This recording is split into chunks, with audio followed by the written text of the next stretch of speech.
Samantala, bag na naglalaman ng mahigit sa 3.4 million pesos na halaga ng umano'y shabu, napulot ng isang lalaki sa gitna ng daan sa Alaminos City.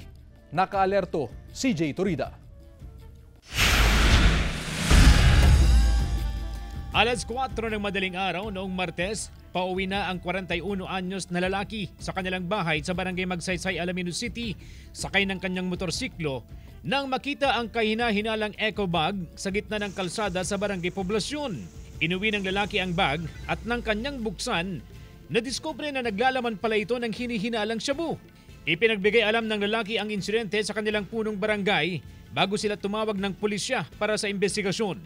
Napag-alaman na umabot sa mahigit 500 gramo ang hinihinalang shabu na nagkakahalaga ng mahigit 3.4 million pesos. Tinignan natin yung kanyang packaging. Ito po ay may similarity doon sa mga recovered sa territorial seawaters ng Bulinaw, Bani at Agno. Yung mga previous po yun na incident.